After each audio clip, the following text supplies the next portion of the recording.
Hello friends, वैसे तो YouTube पे आपको एक्सेल के बहुत सारे वीडियोस मिल जाएंगे, लेकिन यहाँ पे मैं आपको एक 1 आवर की एक्सेल वीडियो प्रोवाइड कर रही हूँ।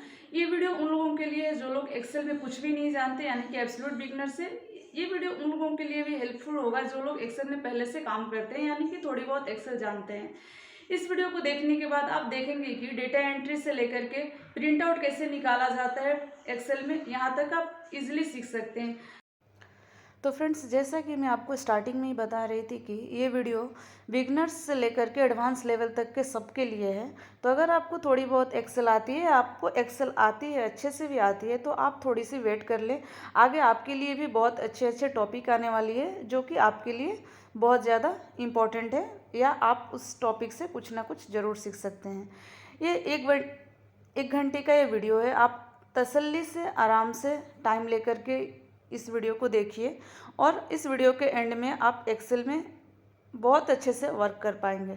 तो यहाँ पे आप दो चीज़ें देख रहे हैं। ऊपर में जब हम कॉलम सेलेक्ट कर रहे हैं तो एक्चुअल में हम ABCD को जब हम सेलेक्ट कर रहे हैं तो एक्चुअल में हम एक कॉलम को सिलेक्ट कर रहे होते हैं, और जब हम 1 2 3 4 को सिलेक्ट करते हैं तब हम एक्चुअल में एक रो को सिलेक्ट कर रहे होते हैं। ठीक है, अब ये रो और कॉलम मिलकर के जो एक छोटे छोटे जो घर देख रहे हैं ना, इसको सेल कहते हैं। तो कॉलम और रो को मिलकर एक सेल बनता है एक्सेल में। ठीक है, और सेल का एक एड्रेस होता है जो आप ऊपर देख रहे हैं। जैसे कि इस सेल को हम सेलेक्ट कर रहे हैं तो इस सेल का एड्रेस है C5। ठीक है, इस सेल का एड्रेस है E3। पहला जो सेल है इसका एड्रेस है A1। ठीक है, तो कॉलम और रो को मिलकर के एक सेल बनता है। और इस असल में जब हम कोई भी सेल में कोई भी टेक्स्ट इनपुट देते हैं तो उस सेल के इनपुट को या जो भी नंबर हम एंटर करते हैं उसे एक्सेस करने के लिए हमें उस सेल का इसी एड्रेस के थ्रू हम उस टेक्स्ट को एक्सेस कर पाएंगे। ठीक है, फॉर एग्जांपल यहाँ पे मैं आपको एक कैलकुलेशन करके दिखाती हूँ। ठीक है, तो यहाँ पे देखिए, और ऊपर में जो आप दिख रहे हैं ना, अभी मैं माउस जहाँ पे कर्सर क्लिक करी थी, ये है फंक्शन बार। यहाँ पे हम कोई भी फार्मूला लिख सकते हैं।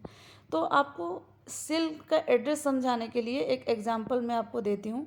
ठीक है, तो यहाँ पे हम सेल में कुछ नंबर एंटर करेंगे। ठीक है, और उस नंबर को हम कुछ भी एक फार्मूला अप्लाई करेंगे। जैसे यहाँ पे हम किए, जो भी है कितना है 25 और 25। ठीक है, अब इसको हम ऐड करना है। तो देखिए फार्मूला बार में क्या आया, ये इक्वल टू C1 + C2। यानी कि असल में जब हम इसे प्लस कर रहे हैं ना, तो 25 को प्लस नहीं कर रहे हैं, हम इस सेल के एड्रेस को प्लस कर रहे होते हैं। ठीक है, C1 यानी कि कॉलम C रो 1, C2 यानी कि कॉलम C एंड रो 2। तो हम जब इसे कोई भी इस पे फार्मूला अप्लाई करेंगे तो असल में हम इस सेल के एड्रेस पे फार्मूला अप्लाई कर रहे होते हैं, ना कि सेल में जो भी नंबर है उस पर। ठीक है, अब क्या फार्मूला अप्लाई हुआ है आप ऊपर में देख सकते हैं, FX लिखा हुआ है, यानी कि इसको फार्मूला बार कहते हैं। वहाँ पे हम इसका कोई भी फार्मूला देख सकते हैं। अब दूसरी बहुत सी बेसिक चीज़ें, हम किसी भी रो या कॉलम को शिफ्ट कर सकते हैं, ड्रैग ड्रॉप करके रिसाइज कर सकते हैं उसे। अगर हम चाहें तो बड़ा कर सकते हैं, कॉलम को छोटा कर सकते हैं। सेम रो को सिलेक्ट करके उसे हम नीचे की तरफ टॉप बॉटम सेलेक्ट करके डाउन कर सकते हैं, ऑफ कर सकते हैं, जो भी हम यहाँ पे कर सकते हैं। ठीक है, तो बहुत सी बेसिक चीज़ें हैं ये, बट अगर जिनको नहीं आती उनके लिए ये जाननी स्टार्टिंग के लिए तो ज़रूरी है। ठीक है, अब ऊपर में ये आप देख रहे हैं एरियल। यहाँ से आप जो भी टेक्स्ट एंटर करते हैं अपने शीट में या एक्सेल में, उसका फ़ॉन्ट चेंज कर सकते हैं आप, या किस स्टाइल में आप उसे टेक्स्ट को रखना चाहते हैं। ठीक है, उसके बाद यहाँ पे आप देख रहे हैं साइज़ लिखा हुआ है 24। यहाँ पे आप क्लिक करके इस टेक्स्ट का साइज़ भी छोटा बड़ा कर सकते हैं। ठीक है, तो ये चीज़ें हैं। अब ऊपर में आप देख रहे हैं कि देखिए ये क्या है, यहाँ पे हम देख रहे हैं कि कोई भी मान लीजिए कॉलम को हम सिलेक्ट करके राइट में उसे खींच दिए, यानी कि वो बड़ा हो गया। ठीक है, अब इसे हम क्या करेंगे, अब इस टेक्स्ट में यानी कि C1 में जो टेक्स्ट है, इससे हमें अगर कोई भी फॉर्मेटिंग करना है तो ऊपर में आप ये लाइन देख रहे हैं ना, उस लाइन से हम कर सकते हैं। ठीक है, उस लाइन को अगर क्लिक करेंगे तो टेक्स्ट टॉप में जाएगा, बटन में जाएगा। आप जैसे माउस वहाँ पे ले जाएंगे ना, आप देखेंगे वहाँ पे आपको क्या फंक्शन होने वाली है लिख के बता देगा वो फंक्शन, ठीक है। तो इस तरीके से हम अपने टेक्स्ट को फॉर्मेटिंग कर सकते हैं। उसके बाद आप यहाँ पे देख रहे हैं कि AV का एक साइन है, ठीक है। यहाँ पे हम अपने टेक्स्ट को वर्टिकल, रोटेट, जैसे भी आप चाहें उसे रोटेट कर सकते हैं, ठीक है। तो ये चीज़ें आप किसी भी टेक्स्ट पे फॉर्मेटिंग अप्लाई कर सकते हैं। अब फॉर्मेट सेल को जैसे ही आप क्लिक करेंगे, यहाँ पे देखिए आप अपने हिसाब से माउस से क्लिक करके भी उस टेक्स्ट का डायरेक्शन चेंज कर सकते हैं, ठीक है। आप कैसे रखना चाहते हैं उस टेक्स्ट को। तो फॉर्मेटिंग के लिए ये सारी चीज़ें बहुत ज़रूरी है। उसके बाद आता है मर्ज एंड सेंटर का एक ऑप्शन देख रहे हैं आप, ठीक है। अब ये क्या करता है, 2, 3, 4, 5, 6 जितने भी कॉलम या रो को साथ में मर्ज करके एक रो दे देता है या एक सेल दे देता है, ठीक है। तो अगर हमें 4-5 सेल को मर्ज करना है और एक सेल बनाना है, तब हम मर्ज एंड सेंटर का ऑप्शन का यूज करेंगे, ठीक है। तो यहाँ पे देखिए, यहाँ पे हम CD, ठीक है, इसे दोनों को सेलेक्ट कर लिए और मर्ज कर दिए। तो इसका मतलब क्या हो गया, ये दोनों मिल करके एक सेल बन गया, मर्ज हो गया। 2 कॉलम मिल करके एक सेल बन गया है, ठीक है। 2 कॉलम और एक रो, यानी कि CD1 एक सेल बन गया है हमारा, ठीक है। वैसे ही हम 2-3 रो को भी सिलेक्ट करके मर्ज कर सकते हैं एक साथ में। ये हमें बहुत सारे टेक्स्ट अगर हमारे पास है, डेटाबेस है, तो हमें किसी भी टाइप का इन्फॉर्मेशन बहुत ज़्यादा बड़ा है तो हम इस फॉर्मेटिंग का यूज कर सकते हैं। अब यहाँ पे देखिए एक बॉर्डर का ऑप्शन मिल जाता है आपको। आप यहाँ से अपने टेक्स्ट में अपना जो भी आपने रिकॉर्ड एंटर किया है अपने सीट में, उस रिकॉर्ड का बॉर्डर सेट कर सकते हैं आप। उतने जितने भी टेक्स्ट का आप बॉर्डर बनाना चाहते हैं उसे आप पहले सेलेक्ट कर लीजिए। सेलेक्ट करने के बाद ऊपर में देखिए अंडरलाइन के पास में जो बॉर्डर लाइन का दिख रहा है ना, एक ऑप्शन दिख रहा है वहाँ पे, उस पर क्लिक करके टॉप, बटन, लेफ़्ट, राइट, जैसा भी बॉर्डर आपको चाहिए आप वहाँ से अपने टेक्स्ट में जितने भी टेक्स्ट में आपको बॉर्डर देना है उसे सिलेक्ट करिए, वहाँ पे क्लिक करिए और उसके बाद आप अपने हिसाब से यहाँ पे बॉर्डर सेट कर दीजिए, ठीक है। तो ये बॉर्डर हो गई।